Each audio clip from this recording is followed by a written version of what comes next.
तो उसी को चाहिए था, क्योंकि जब बिना पढ़े इतना भी वर्ष हो सकता है, तो पढ़ने के बाद विशेष अवसर पर,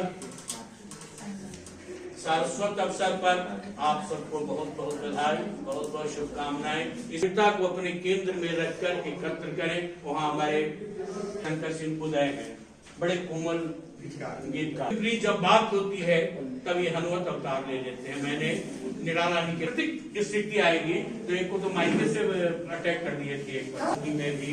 चांदनी है, अन्नू है, मुस्कान है, और पीछे राहुल ने कहा कि गीत की तलब नहीं हो रही है, गीत संग्रह खरीदने वाले। चौक स्थित हमन है इश्क मस्ताना पुस्तक का लोकार्पण जो हुआ है पुस्तक विमोचन समारोह कवि सम्मेलन कार्यक्रम के जरिए, तो ऐसे में क्या संदेश जाएगा पुस्तक पढ़ने से लोगों के बीच में? इस पुस्तक को पढ़ने के बाद यह महसूस होगा कि जीवन में सिर्फ जो रोटी और भूख ये तमाम चीज़ें शामिल है, उसके अलावा प्रेम भी बहुत महत्वपूर्ण है जीवन में। प्रेम के बगैर जीवन की कल्पना नहीं की जा सकती। भले ही हम 2 दिन भूखे रह जाएं, लेकिन ये संभव नहीं है कि जीवन में अगर प्रेम ना हो, विश्वास ना हो, तो हम नहीं जी सकते, मतलब हम जीते जी मर जाते हैं। तो एक मैसेज यही जाता है कि नहीं, प्रेम भले ही हाशिए पे हो, चली गई हो, लेकिन हमें उसे बचा के रखने की जरूरत है।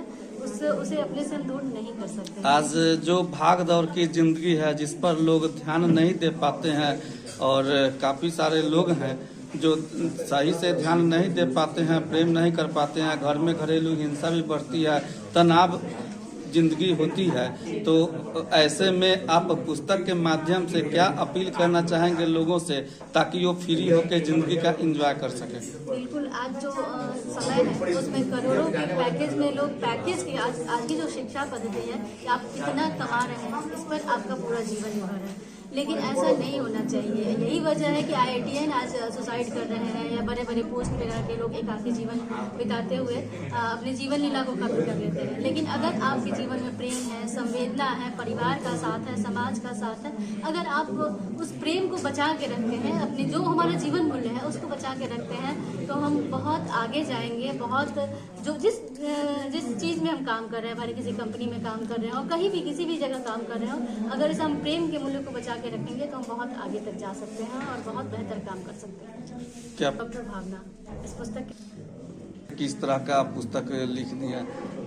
जी, मुझे ये जो आज के जो माहौल है उसको मैं देखती हूँ, मुझे लगता है कि हमेशा ही वही लूट खसोट और बलात्कार की खबरें, कभी कहीं स्त्री सुरक्षित नहीं है, कहीं कुछ अपहरण हो रहे हैं, कहीं कुछ और हो रहा है। ऐसे में प्रेम ही एक मुद्दा है जिसको बचा करके हम जीवन को बेहतर बना सकते हैं। इसलिए मुझे ऐसा